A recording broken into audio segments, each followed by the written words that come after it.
기독교와 천주교 뭐가 다른가?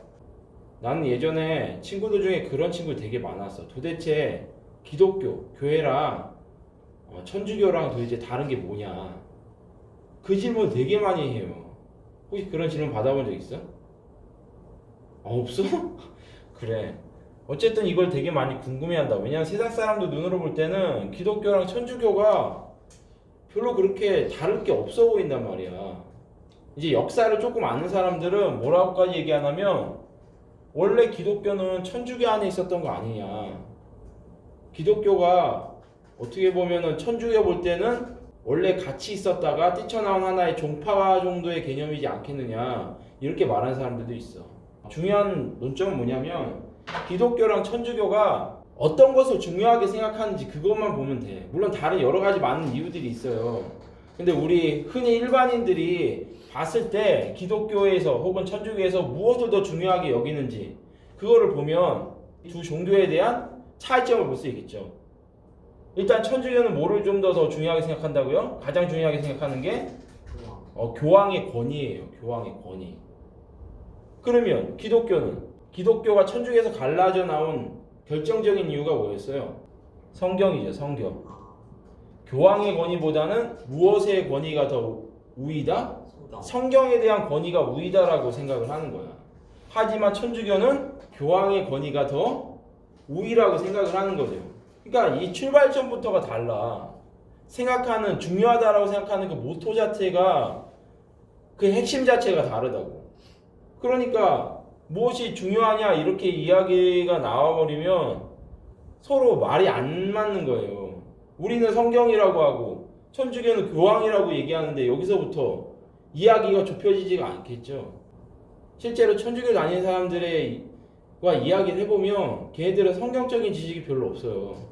뭐 성경에 뭐가 있고 성경에 말씀하기를 이런데 너네들은 왜 그러냐 이렇게 말하는 친구들은 별로 없다고. 아예 성경에 대해서 잘 모르는 사람들이 거의 대다수예요.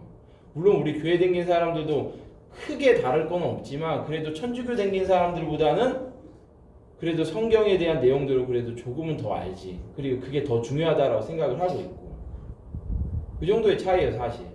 그래서 전제 조건이 필요해요. 전제 조건이. 어떤 것이 결국 이런 질문하는 이유가 뭐겠어요? 기독교랑 천주교랑 뭐가 다르냐 이런 질문하는 의도가 뭐겠어? 도대체 어떤 게 맞는 거냐 이걸 묻고 싶은 거죠. 그게 무엇이냐라고 알고 싶은 것은 도대체 어떤 게 맞는 건데 이 말하고도 같은 거야. 그래 안 그래요? 그러기 위해서 전제 조건이 필요해. 그 전제 조건은 뭐냐면 과연 이 성경이 하나님의 말씀인가 아닌가에 대한 확증을 먼저 얘기를 하고 이야기가 들어가야 돼요. 성경이 하나님의 말씀이다라는 전제가 없으면 그런 건 좀 어려운 말로 공리라고 해요. 공리. 그 전제 조건이 없으면 이야기 자체가 아예 출발이 안 되는 거야. 그래서 오늘은 성경이 하나님 말씀이다라는 것을 우리 믿죠? 할렐루야? 아멘. 그것을 전제 조건으로 갖고 얘기를 해보자고. 얘들도 나름대로 교황의 권위가 성경의 권위 못지않게 아주 중요하다라고 말하는 성경적인 근거가 있어요. 그 대표적인 게 뭡니까? 얘들은 1대 교황을 누구라고 생각하는지 알아요? 베드로라고 생각해요. 베드로. 왜냐 성경에 나와 있어. 베드로가 예수님의 그 질문에 무엇이라고 대답합니까? 그 질문이 무엇이었냐면 세상 사람들은 나를 누구라고 생각하냐고 물어보니까 여러 가지 의견들이 나오죠. 그 누구는 세례 요한이라고도 하고 예레미야라고도 하고 막 선지자 이름을 대면서 선지자 중에 하나라고 합니다. 이렇게 얘기한단 말이야. 예수님은 그 얘기를 들었을 때 어땠을까? 기분이 별로 안 좋으셨겠죠. 그렇죠? 왜냐하면 본인은 누구시기 때문에 하나님이시잖아. 신적인 차원의 존재란 말이야. 인간의 차원의 존재가 선지자들은 아무리 대단한 일을 했어도 뭐예요? 그냥 인간이야. 하나님 볼 땐 인간 중에 한 명이라고. 하지만 예수님은 인간이 아니라 신이란 말이야. 신. 완전 클래스가 다르다고. 완전하게. 근데 예수님이 뭐라고 물어보냐면 그렇다면 너희들은 나를 누구라고 생각하냐 물어봤더니 우리 반장 베드로가 뭐라고 얘기해요? 당신은 하나님의 아들입니다. 그리스도입니다라고 고백을 한단 말이에요. 그랬더니 예수님이 아주 큰 칭찬을 해주죠. 바요나 시몬아 너에게 복이 있다. 이를 알게 하신 것은 혈육이 아니라 누구다? 성령. 그러니까 내 아버지 하나님이 너로 하여금 알게 하신 거다라고 얘기를 해요. 그러면서 그 다음 구절이 중요해요. 뭐라고 얘기하냐면 너는 베드로다. 베드로가 반석이란 뜻이에요. 원래 이름은 시몬인데 베드로다. 그 반석 위에 뭐를 짓겠다? 교회를 짓겠다라고 얘기해요. 그리고 천국의 열쇠를 너에게 맡기겠다라는 얘기를 해. 대박이죠. 천국의 열쇠가 있다라는 건 뭐야? 천국을 열고 닫을 수 있다라는 권세를 가진 사람이라는 얘기 아니야. 그 말씀을 들어서 천주교는 교황이 존재한다라고 얘기한단 말이야. 그때 당시에 제자들 중에 교황의 제도가 벌써 만들어졌다라고 얘기한단 말이지. 이해돼요? 그게 베드로였다. 그래서 현재까지 내려오는 쭉쭉쭉쭉 1대, 2대, 3대 쭉 거쳐가지고 내려오는 지금 현재 교황까지 베드로의 계보를 타고 지금 교황의 제도가 계속 이어져 가고 있다. 왜냐하면 반석 위에 교회가 지어진다라는 것은 어떠한 중요한 한 인물을 통해서 교회가 세워지고 지어진다는 얘기이기 때문에 이 말씀에 따라서 교황의 제도를 인정하고 그 교황이 천국의 열쇠를 가지고 있기 때문에 매우 중요한 존재라는 것을 믿어야 된다라고 성경적으로 근거적으로 얘기한단 말이야. 어때요? 설득력 있죠? 그래요 안 그래요? 이렇게 얘기하면 우리 유연이라면 뭐라고 대답하겠어? 아 그렇네요. 그 말이 맞네요. 저도 교황을 섬기겠습니다. 이렇게 얘기하진 않겠죠. 베드로도 그냥 사람인데 사람이 어떻게 하나님보다 예수님보다 신이신 예수님보다 높냐고 이렇게 하면 재반박이 들어올 수 있지. 예수님이 그런 권능을 베드로한테 주셨다라는 말씀이니까 예수님 다음이 될 수는 있잖아. 그럼 예수님 다음이면 예를 들어서 예수님이 예를 들어 대장이면 베드로는 뭐가 되는 거예요? 부대장이 되는 거죠. 그러면 그 부대장보다 그 밑에 있는 사람들은 어떻게 보면 베드로의 명령을 따라야 되는 그런 사람들이 될 수 있는 거야. 물론 예수님보다 높지 않지만 일반 성도들보다는 높다라는 개념이 성립되는 거지. 이걸 어떻게 반박할 수 있겠어요? 반박하기 쉽지 않죠. 이게 쉽지 않아. 근데 의외로 간단해요. 그 반박할 수 있는 근거가 되는 말씀은 그 말씀 안에서 찾는 게 가장 좋아. 똑같은 그 말씀을 가지고 반박을 해야 돼요. 그 말씀은요 다른 각도에서 보면 전혀 다른 해석이 나와. 결국 성경은요 가장 중요한 게 뭐라고 그랬어요? 해석이 중요해. 뭐가 중요하다고? 해석. 어떠한 각도로 바르게 바라보느냐 이게 되게 중요하단 말이야. 내가 지금 너를 정면에서 바라보고 있죠. 그 누군가는 뭐 측면에서 바라볼 수 있고 네 뒤통수를 바라볼 수도 있잖아. 그렇죠? 근데 가장 바르게 바라보는 각도는 뭐예요 그러면? 뒤에서 바라보는 겁니까? 앞에서 바라보는 겁니까? 옆에서 바라보는 겁니까? 가장 정확한 것은 여러 각도에서 바라본 것을 종합하는 게 가장 올바른 해석이겠죠. 내가 이 얘기를 하는 이유는 뭐냐면 천주교에서 얘기하는 게 일부는 맞아요. 베드로는 그만큼 중요한 존재가 맞아.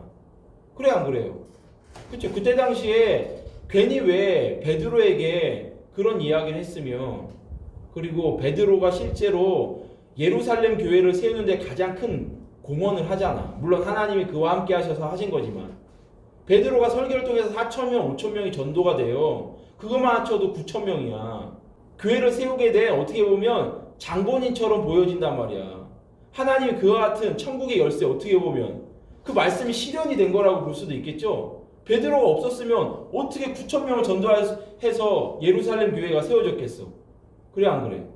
그러니까 그 말씀도 어느 정도 일리가 있는 각도예요.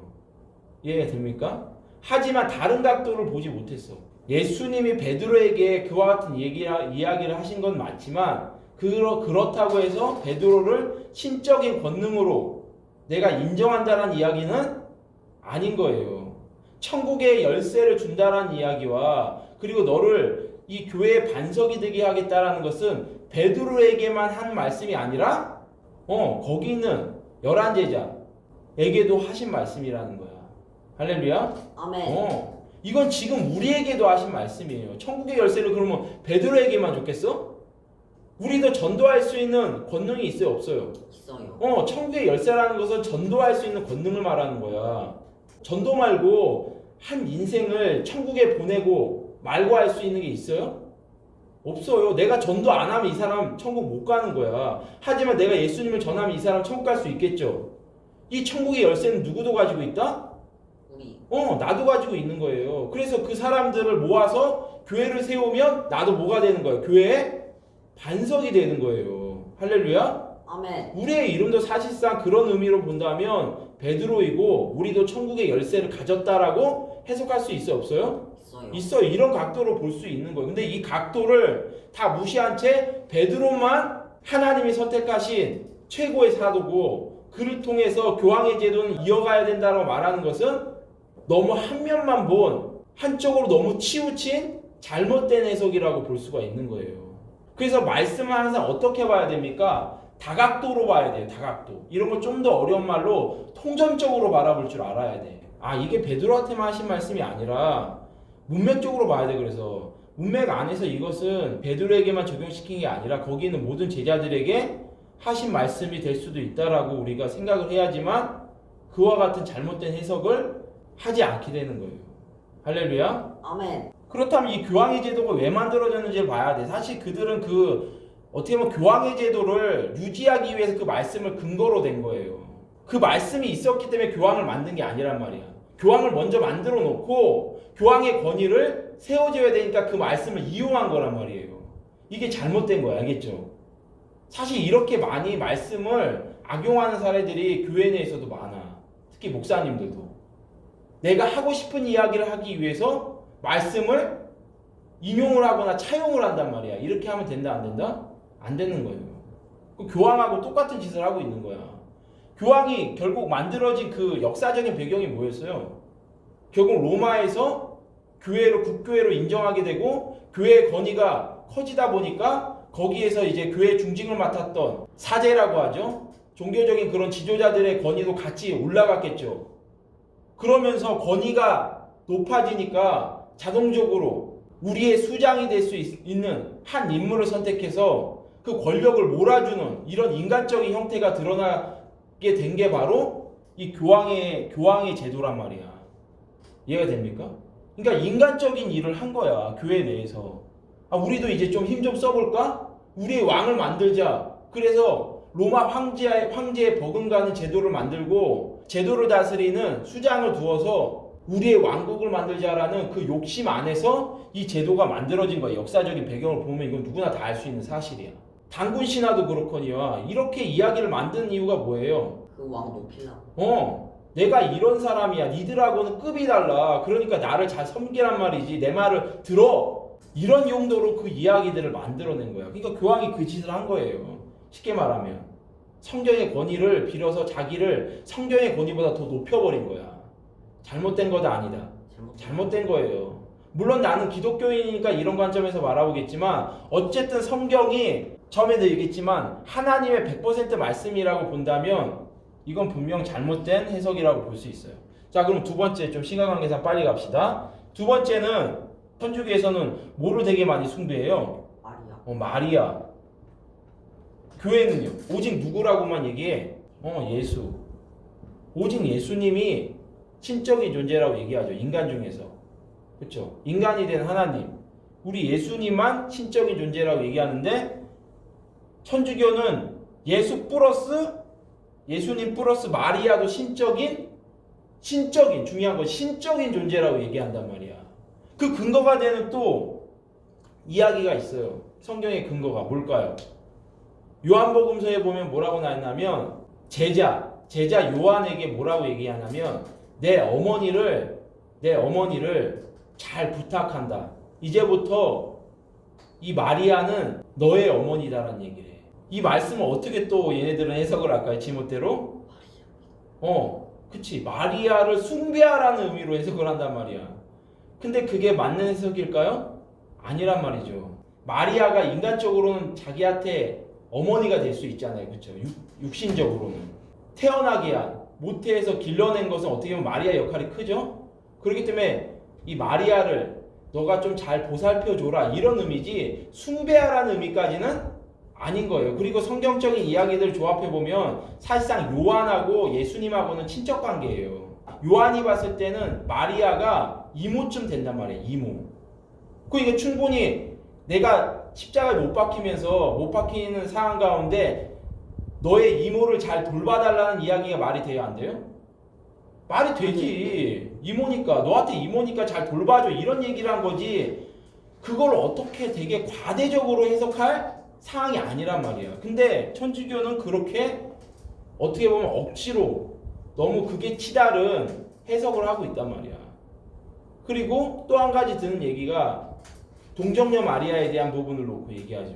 사람을 통해서 예수님을 잉태한 게 아니라 예수님 어떻게 보면 신적인 존재니까 신적인 존재를 성령을 통해서 잉태했기 때문에 어떻게 보면 마리아는 하나님의 일반적으로 얘기하면 아주 쉽게 얘기하면 하나님의 아내가 돼버리는 거야.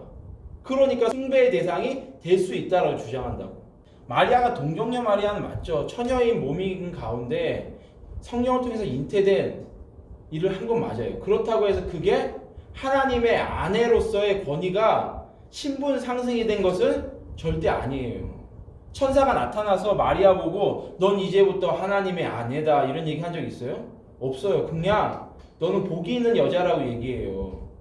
그리고 너를 통해서 메시아가 나올 거란 얘기를 하지 절대 마리아를 높여주는 어떠한 너가 숭배할 만한 가치가 된 존재가 되었다라는 메시지를 한 적이 있어요? 없어요? 단 한 구절도 없어. 그리고 결정적인 건 그때 마가복음에서도 얘기했지만 3장에 그때 당시에 마리아랑 동생들이 심지어 예수님을 미쳤다라고 생각한단 말이야. 왜냐 갑자기 집을 뛰쳐나와가지고 막 설교하러 돌아다니고 이런 일들을 하니까 마리아와 그 동생들이 예수님의 동생들 마리아의 또 아들들이 예수님을 잡으러 나간다고. 이런 웃지 못할 해프닝이 벌어져요. 그랬더니 예수님이 찾아왔던 이 마리아와 동생들을 뭐라고 얘기해요? 당신의 어머니와 당신의 동생들이 당신을 찾습니다라고 주변 사람들이 얘기하니까 누가 내 어머니며 누가 내 동생들이냐 묻는단 말이야. 이건 다른 말로 얘기하면 뭐예요? 만약에 마리아가 정말 신적인 권능의 사람이고 자기를 낳은 정말 하나님의 아내 클래스 되는 정말 신적인 존재라면 그렇게 그가 내 어머니냐? 이렇게 얘기할 수 있을까요? 그렇게 함부로 얘기 못 하겠죠. 예수님이 나의 어머니와 나의 동생들, 나의 가족이 되려면 어떤 사람이 돼야 된다고 얘기해요? 하나님의 말씀해 주신 하나님의 뜻대로 행하는 자가 내 어머니고 내 동생들이라는 이야기를 한단 말이야. 할렐루야. 아멘. 그러니까 육신의 어머니는 내 진짜 어머니라 할 수 없다. 하나님의 말씀을 순종하는 자가 내 가족, 내 어머니, 내 동생들 이렇게 될 수 있는 거다라고 주님께서 직접 말씀하신단 말이야. 그래서 따라서 마리아는 신적인 권능으로 보는 것은 잘못된 해석인 거예요.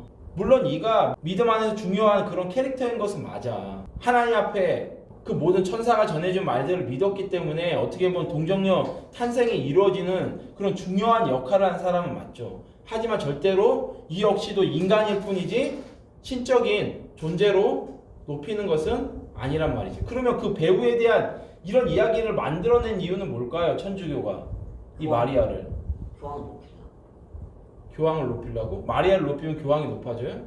나를 따라합시다. 우리 마음에 욕심이 있을 때 사탄은 반드시 우상 숭배로 이어간다. 아멘. 이게 사탄의 전략이에요. 결국 교황이라는 제도가 인간의 욕심하에서 만들어진 제도죠. 그 미끼를 물게 되면 반드시 사탄이 하는 일은 뭐예요? 우상을 만들게끔 한단 말이야. 그 우상의 대상이 뭐였던 거예요? 마리아. 결국 마리아를 우상으로 만들게 되면 어떻게 돼요? 예수를 잡아가지고 마리아가 우상이 되는 거죠. 하나님이 극도로 싫어하시는 제1계명, 2계명 우상 숭배의 죄를 범하게끔 만들 수 있겠죠. 그러니까 이 지혜는 사람으로부터 나온 게 아니라 누구로부터 나온 지혜다? 마귀로부터 나온 지혜예요. 그러니까 천주교가 철저하게 잘못된 길을 걷게 된 거지. 마지막으로 세 번째는 뭘까요? 세 번째는 구원관이 달라. 구원관이 뭐예요? 어떻게 구원받을 수 있는가? 그거에 대한 생각이 다르다고. 이거 되게 중요한 거죠. 도대체 어떻게 구원받는 건데, 어떻게 천국 가는 건데, 이게 제일 중요한 거잖아, 그치? 천주교는 뭐라고 얘기합니까? 착한 일. 선한 일. 선한 일을 많이 해야지만 간다라고 얘기해. 근데 기독교는 예수님 믿음. 오직 믿음으로 간다라고 얘기한단 말이야. 그럼 성경에서는 뭐라고 얘기합니까? 믿음이라고 얘기해요? 선한 일이라고 얘기해요? 믿음. 그럼 반쪽짜리 대답이야. 믿음과 선한 일을 같은 일로 본단 말이야. 믿으면 선한 일이 나타난다고 얘기한다고. 믿음과 선한 일을 분리해서 볼 수가 없어요. 하지만 먼저 우선순위는 뭡니까? 믿음이 먼저예요? 선한 일이 먼저예요? 믿음. 믿음이 먼저야. 근데 얘네들은 뭐가 먼저야? 선한 일. 선한 일이 먼저야. 이렇게 된 데도 역사적인 이유가 있어요. 교황은 욕심에 의해서 만들어진 제도라고 있었죠. 이 교황이 가장 원했던 게 뭐냐면 자신의 권위를 높이고 성당을 크게 짓는 거였어요. 그래서 성 베드로 성당도 되게 무리하게 자금을 확보하려고 진행한 그런 공사였단 말이야. 그래서 루터 시대 때 설교 잘하는 사람들을 보내가지고 독일이나 유럽 지역에다 보내가지고 뭐라고 얘기합니까? 면제부라는 걸 판단 말이지. 그게 왜 팔았겠어요? 돈 벌라고. 큰 성당 지어가지고 자신의 권위를 더 높이려고. 그래서 면제부 팔면서 뭐라고 얘기했어요? 너희가 여기에다 헌금을 내는 순간 너희의 죽은 조상들이 어디로 간다? 연옥에서, 그때도 이제 연옥이란 개념이 태어난 거지. 연옥에서 어디로 올라간다? 천국으로 올라간다. 그러니까 사람들 마음이 어땠겠어? 우리 조상들, 우리 할아버지들 천국 갔을지 지옥 갔을지 아리까리한 경우들 많잖아. 조상에 대한 동정심을 이용해서 헌금을 뜯어가지고 건물을 짓는데 사용한단 말이야. 그걸 걔네들이 봤을 때 이런 것들을 강조할 수밖에 없었겠죠. 이런 선한 일들, 쉽게 말하면 교황은 하나님의 권위로 만들어진 일이니까 교황한테 잘하는 게 교황의 말씀에 복종하는 게 선한 일이다. 따라서 헌금 맞추, 결국은 그거야. 돈을 많이 내라. 그러니까 걔네들 볼 때 선한 일은 돈을 많이 내는 일이야. 그래서 이거를 강조한 거예요. 그래서 말씀을 여기에다 다 인용을 한 거야. 믿음은 믿음보다 더 중요한 게 어떻게 보면 선한 일이다. 이렇게 된 거지. 근데 이것도 잘못된 거예요. 그쵸? 그러니까 결론적으로 천주교가 말씀을 해석하는 건 어때요? 다 잘못됐어. 되게 과장돼 있어.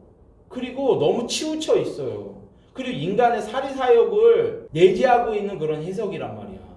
결국 사람을 위한, 교황을 위한, 돈을 위한 그런 해석들이 많아.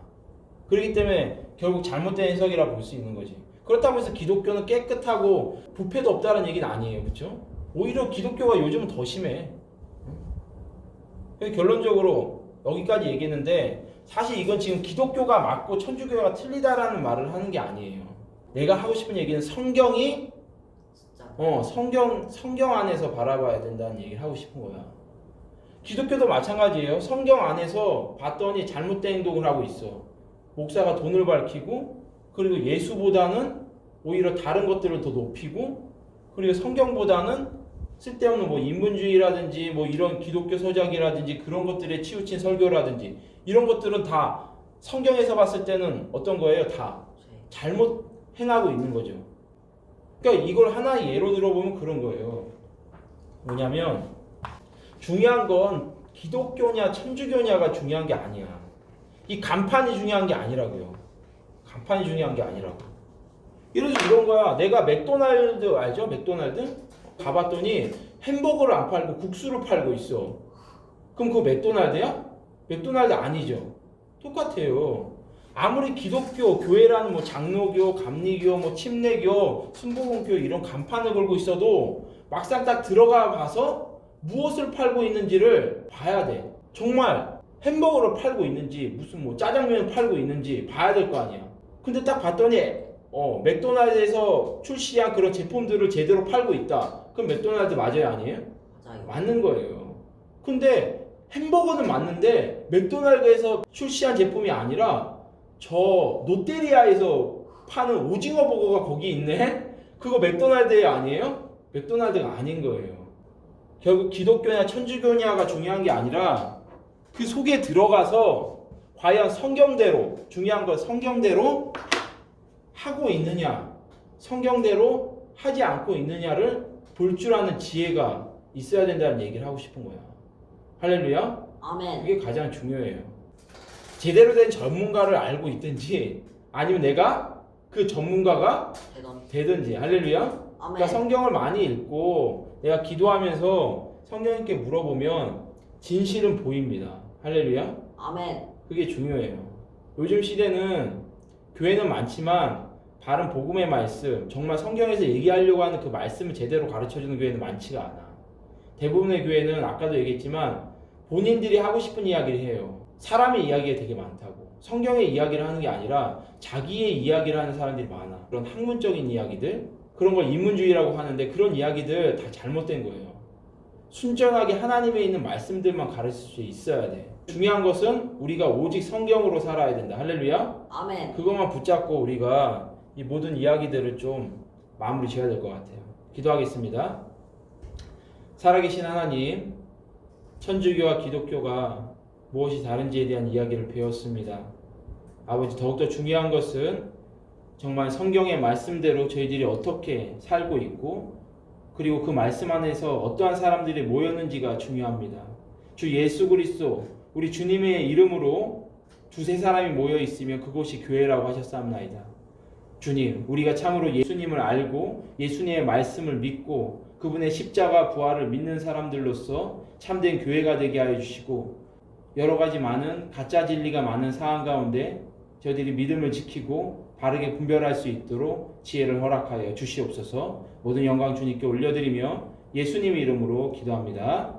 아멘.